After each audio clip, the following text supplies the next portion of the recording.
All right, let's dive right in. Today, we are tackling what is, and I'm not exaggerating, probably the single most important part of your entire financial life, the emergency fund. This isn't about fancy stocks or getting rich overnight. Nope.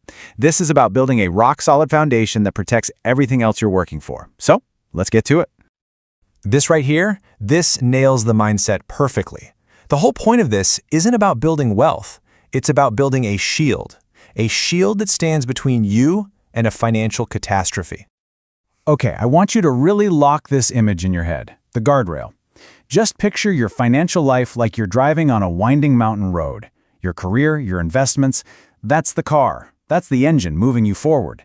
But an emergency fund, that's the steel guardrail that keeps one little slip-up, a blown tire, a sudden storm, from sending your car right over the cliff.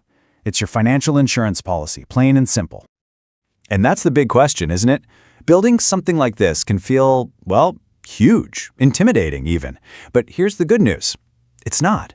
It's just a series of clear, totally manageable steps, and we're going to walk through every single one of them together right now. So, here's our game plan. First up, we're going to hammer home the why, making it crystal clear that this is an absolute must-have. Then, we'll get into the nitty-gritty, the numbers, exactly how much you need for your life.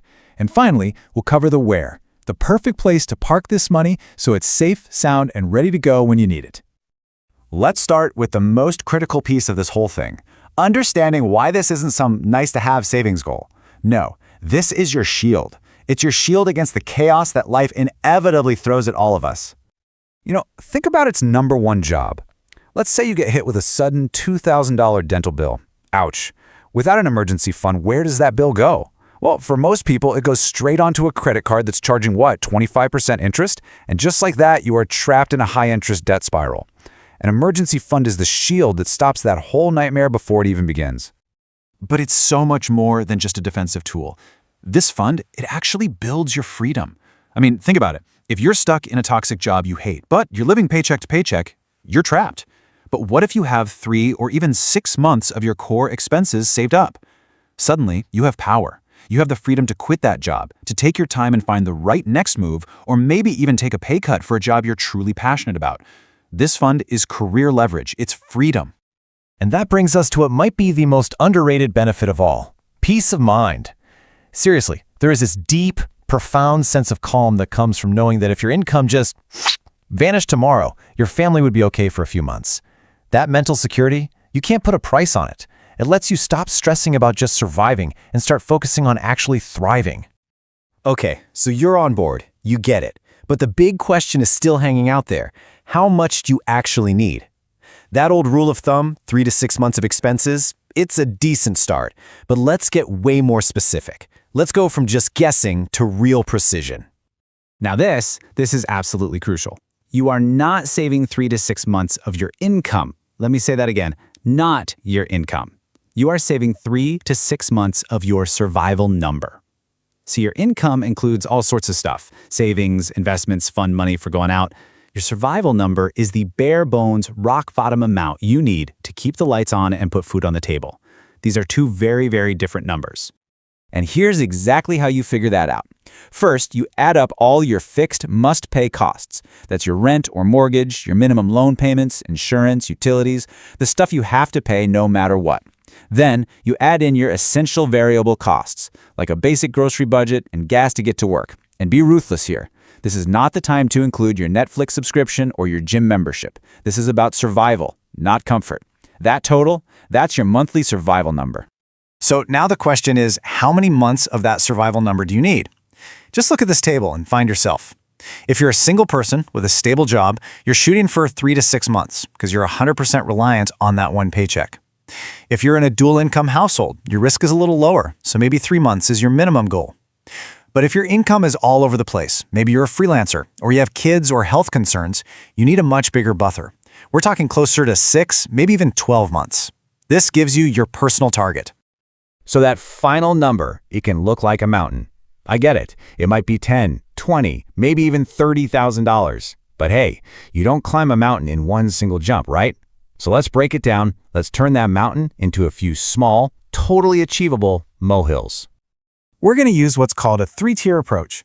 Your first goal, your only goal to start, is Tier 1. the $1,000 starter fund. Think of this like a fire extinguisher. It's not enough to rebuild your whole house, but it is absolutely enough to stop a small kitchen fire, like a car repair, from burning everything to the ground.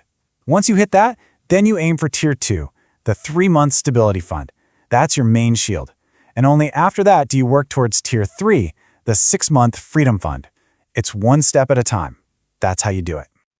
Okay, so we've covered the why and the how much. The final, critical piece of this puzzle is where you actually park this money. And trust me, the location is just as important as the amount because you have to have the right tool for the job. There are 3 rules for where your emergency fund lives, and they are absolutely non-negotiable. First, safety. This money cannot, under any circumstances, be at risk. It is insurance, not an investment, which means the stock market is completely off the table. Second, liquidity. You need to be able to get your hands on this cash fast. And third, separation. It has to be in a separate account from your daily checking account. Out of sight, out of mind, so you're not tempted to dip into it for a non-emergency. So what financial tool checks all 3 of those boxes? Well, there's one clear winner, one champion in this category, the High Yield Savings Account, or HYSA for short. Let's just compare it to that old school savings account at your local bank. Now, they're both FDIC insured, which is key. That means your money is equally safe, guaranteed by the government. But the huge difference is the interest rate. A traditional account pays you practically nothing, so your money is actually losing purchasing power to inflation over time.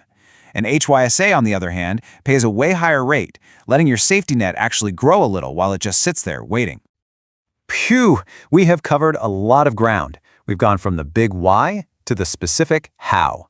But you know what? None of it means a thing without action. So let's turn this entire plan into immediate progress.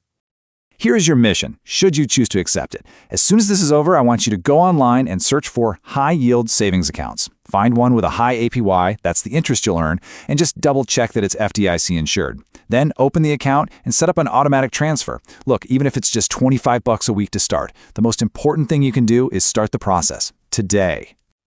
Look, building this fund is truly one of the kindest things you can do for your future self, for your financial health, and for your mental well-being. It is the foundation that all of your other big financial goals will be built on. Your financial guardrail starts today. So what is your first step? Subscribe and hit the like button for more deep dive like this. Tell us what you think in the comment section.